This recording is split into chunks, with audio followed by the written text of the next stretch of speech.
Okay, so picture this. You're standing there facing a firing squad. Everything's fading out, the noise, the fear. Mm. But what comes back isn't the battle, it's this memory. A really distant afternoon when your father took you to see ice for the first time. That image, right, Colonel Aureliano Buendía, it just perfectly captures Macondo.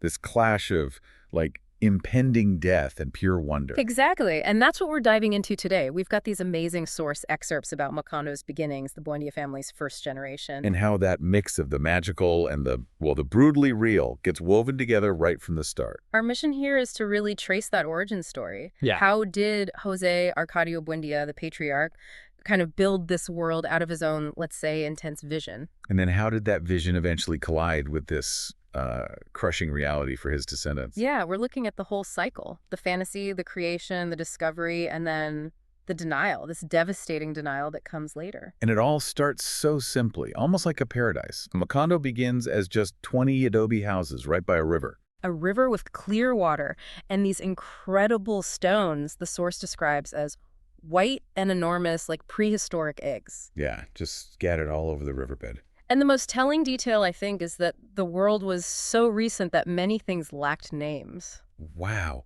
Imagine that, a world literally waiting to be named. It's this blank canvas just waiting for language, for structure, and, well, for José Arcadio Buendía's somewhat chaotic genius. JB, yeah.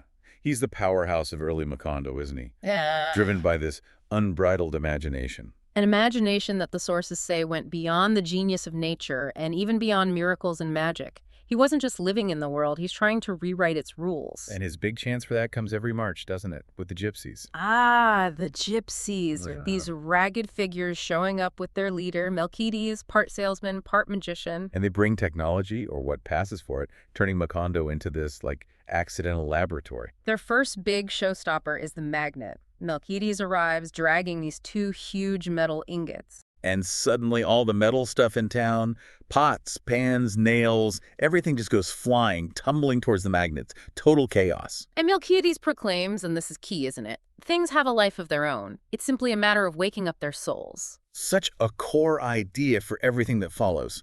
But JB naturally takes it very literally. Oh yeah, he immediately thinks goal.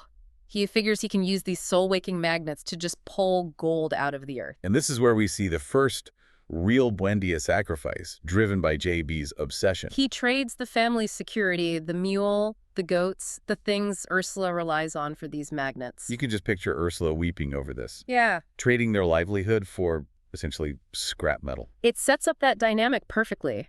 JB's impractical vision versus Ursula's grounding reality. So the big gold hunt.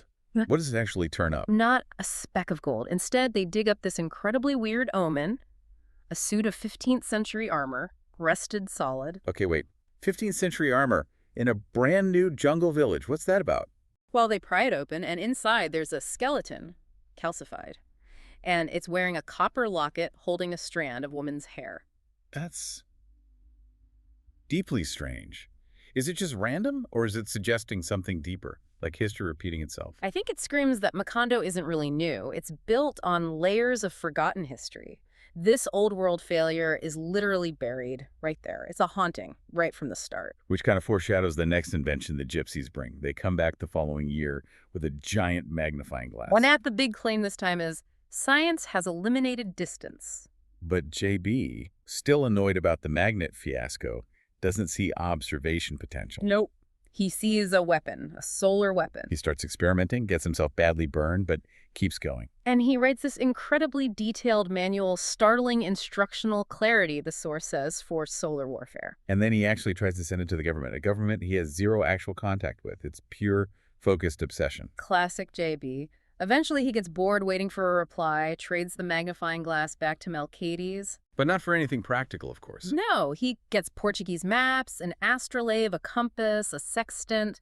He shifts from trying to physically change the world to trying to map it, understand it. Which leads him into that famous period of intense isolation, right? Yeah. He starts talking to himself, trying to work out complex calculations, spending ages trying to establish an exact method to ascertain noon? He's basically retreating inward. Yeah. The world outside didn't cooperate, so he builds this internal world of navigation and theory. The source says he developed a notion of space that allowed him to navigate across unknown seas without having to leave his study. So while he's off sailing imaginary oceans, Ursula is dealing with a much more immediate and terrifying reality.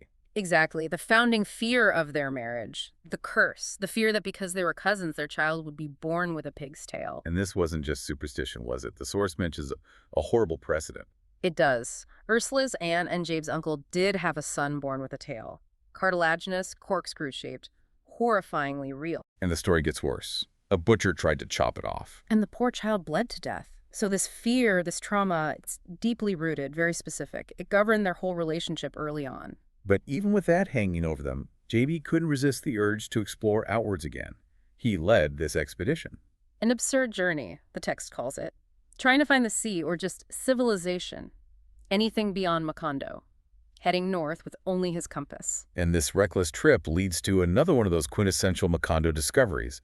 After weeks of struggle, lost, they find an enormous Spanish galleon just sitting there in the jungle. Tilted, masts intact but completely covered in barnacles, moss, and stuck fast onto solid rock, miles from any sea. And inside, not treasure, not skeletons this time, just a thick, silent forest of flowers. It's such a powerful image. History isn't gone, it's just fossilized, stranded, waiting. Another piece of the past embedded in the present. But the town's biggest collective crisis wasn't a relic, it was biological. The plague of insomnia. Ah, yes. This starts when Visitation, the Guajiro woman living with them, spots the first signs. People just stop sleeping. And it's not just annoying tiredness. She warns them it's the start of something much worse. Right. First, you can't sleep. Then, inevitably, you start losing your memory. Names go first, then the meaning of things. Until you lose the memory of yourself, your past, you become this sort of walking blank slate, an idiot in the clinical sense. And JB's first reaction? Predictable, maybe? If we don't ever sleep again, so much the better. That way we can get more out of life. Total Buendía bravado. But that feeling doesn't last once the plague spreads. And it spreads through candy animals, of all things. Little green roosters, pink fish, carriers of insomnia. Why is memory loss the ultimate horror in Macondo, do you think? Because their entire identity is built on shared history, on cycles, on remembering the past, traumas and wonders. Losing memory means losing everything, their whole reality framework. The town descends into this weird state of hyperactivity and confusion. People gather just to talk endlessly, trying to stay connected. Or they try that bizarre cure, telling the same endless circular story about a capon, hoping it will somehow reset things. And JB's solution is pure practicality, almost heartbreakingly so. He starts labeling everything. Right, writing notes, table, cow, bed, trying to hold on to reality with just words, a desperate fight against forgetting. But this internal chaos eventually opens the door for external forces, the arrival of authority. Don Apolinar Mascotti, the magistrate. He just shows up quietly, tries to impose order immediately by demanding all the houses be painted blue. Just like that. JB's reaction is physical. He literally picks the magistrate up by his lapels. Hauls him down the street. And dumps him on the road out of town back towards the swamp. A very clear message. But you can't just throw the outside world away permanently. Mascotti comes back, this time with soldiers and his family. And they have to negotiate. They reach this compromise. The magistrate can stay, but no blue paint, and the soldiers have to leave. JB has to promise Macondo will police itself. So the outside world is now officially inside. It's a crack in the isolation. Speaking of returns, this brings us back to Melquíades. He reappears briefly, looking weirdly young, new teeth. Before revealing he's still the same ancient gypsy underneath. He gets a room, settles down near Aureliano's workshop. And then, dramatically, announces his own death is coming. I have died of fever on the dunes of Singapore. Like a premonition. And when he's found drowned later, JB refuses to accept it. Tries one last grand experiment. Boiling mercury next to the corpse for 3 days, convinced Melquíades must be immortal. It's JB's final stand against death itself. Which, of course, fails. The body starts to decay spectacularly. A livid fluorescence is how the source puts it. So they have the first burial in Macondo, honoring Melquíades as their greatest benefactor. And his legacy. Those mysterious parchments he leaves behind, they become the obsession for the next generation, particularly for Colonel Aureliano Buendía. Ah, the Colonel, Yeah. JB's son, fought in 32 civil wars, lost every single one. And came to this crushing realization that he wasn't fighting for any ideals, liberal or conservative. He was just fighting because of pride. That disillusionment is profound. His way of coping afterwards is retreating into his workshop, making little goldfishes. And the source describes this perfectly, doesn't it? This endless, tragic cycle. He exchanges the little goldfishes he makes for gold coins, then melts the coins down to make more little fishes, over and over. An exasperating, vicious circle. He's just working harder and harder to stay busy, to fill that void left by the wars, using craft to escape meaninglessness. But that private world gets completely blown apart by the next big intrusion, industrial capitalism, the banana company. Right. The arrival of the foreigners. Mr. Herbert dissecting a banana with calipers like it's a scientific specimen. Mr. Brown and his fancy silver-plated coach. They build their own separate town within the town, fenced off, electrified. It changes everything. And this clash leads directly to the single most horrific event in the sources. The massacre at the train station. The workers go on strike, gather at the station, and the army opens fire with machine guns. José Arcadio Buendía is there, witnesses it all. Over 3,000 people killed. Just mown down. And then loaded onto this huge, silent train. The text says, like rejected bananas thrown into the sea. The scale is unimaginable. But maybe even more shocking is what happens next. The total, absolute, official denial. This is where the magic flips into pure political horror. José Arcadio Buendía escapes, wounded, goes looking for help or confirmation. And everywhere he goes, kitchens, officials, the military is told the same thing. There haven't been any dead here. Nothing happened. The official story is that the workers just went home peacefully. 3,000 lives erased from reality. How do you even process that? State-sponsored reality warping on a massive scale. The only way José Arcadio Buendía can survive with that knowledge is to hide. He retreats into Melquíades' old room, the magical, invisible room. And dedicates himself to deciphering those parchments, looking for a different kind of truth, a truth hidden from the official narrative. Yeah, he needs that fantastic space to hold on to this traumatic reality that everyone else denies. The memory of the massacre becomes internal, shielded by magic. As we move towards the end of the Buendía line, the deaths become increasingly strange, almost performative. José Arcadio, the first son, is found dead. Blood from his ear, strong smell of gunpowder, but no actual wound. And the smell is so bad, so pervasive, they have to seal him in this specially made iron-reinforced coffin. It's just baffling. And then there's Amaranta's death. It's so deliberate. She gets a visit from death itself, accepts it, and starts calmly sewing her own burial shroud. Racing against time.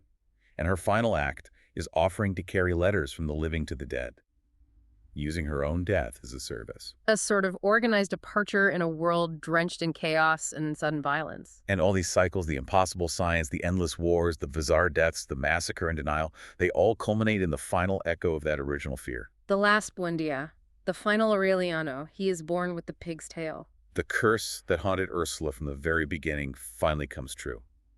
The family's fate is sealed. So, looking back across all this, what really defines Macondo is this constant fusion, isn't it? JB's wild imagination magnets, solar cannons, prophecies. Colliding again and again with brutal realities. Political violence, massacres, exploitation, and the Buendías experience both with the same intensity. The magical and the traumatic are inseparable. That's the key insight from these sources, I think. History isn't a straight line here, it's a spiral. The past keeps returning. Like Colonel Aureliano Buendía's final thought, facing his own end. A person doesn't die when he should, but when he can. It speaks to that sheer endurance needed just to exist in their world. Yeah, it's about surviving the cycles. And the fantastic things, the traumatic things, the ice, the galleon, the massacre, they get imprinted on the Buendía memory, even when denied by the outside world. Macondo's reality isn't the official story. It's the story the Buendías remember. That internal collective memory filled with ghosts and gypsies and unbelievable events proves more resilient, more real in the end than any external attempt to erase it. Which leaves you wondering, doesn't it? What is the real history when a family's private memory holds both impossible wonders, like a ship stranded in flowers, and atrocities that are officially declared never to have happened? Something to think about. Definitely something to think about. Thanks for diving in with us today.